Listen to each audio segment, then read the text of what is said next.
Greetings and welcome to Fright Night Flix, where every night is Fright Night.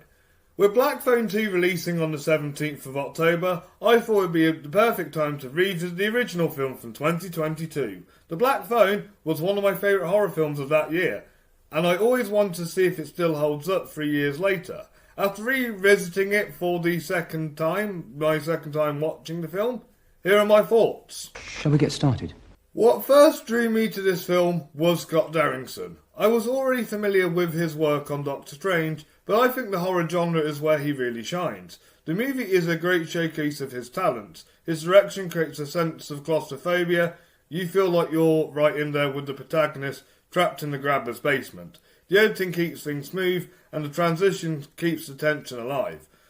It's a bold strategy, Cotton. Let's see if it pays off for him. Like many great tension-driven horror films, this one starts slow, but once the horror kicks in, you're completely glued to the screen. The film blends realism and the supernatural really well. Sure, a haunting phone with ghostly voices isn't realistic, but a grounded scenario of a child being abducted by a killer makes it all the more chilling. I like those odds.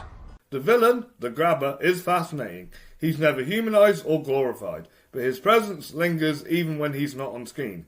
Ethan Hawke gives one of his best performances here, proving he has a real talent of playing unsettling manic characters. The child performances are another major highlight. Mason Thames and Madeline McGraw deliver some of the best child acting I've ever seen in horror.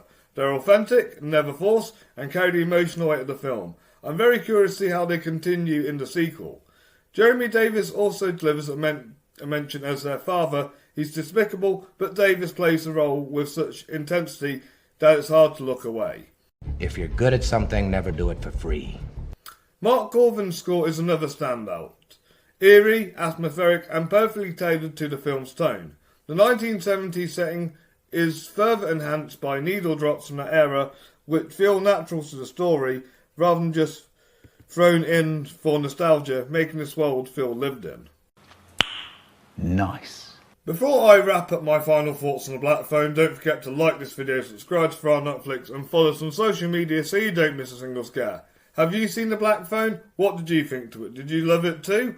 Well, drop me your thoughts in the comments down below, and check out all my past reviews on the channel, including my review of The Gorge, which was also directed by Scott Derrickson. Now, back to the video. But I want it now! Overall, The Black Phone is a showcase of Scott Derrickson's strengths as a filmmaker. The storytelling, performances, cinematography, editing and score all come together to make it one of the standout horror films of 2022. On rewatch, it still holds up as one of my favourites from that year. I'm giving The Black Phone a rating of a 10 out of 10 and a 5 out of 5 stars. Do we really need a sequel? I'm not sure, but since Derrickson and the cast are returning, I think it's worth exploring this world once again. Well, whatever works for you. Thank you all for watching. Join me next time when I revisit The Exorcist. But until then, keep the chills alive, and as always, stay spooky.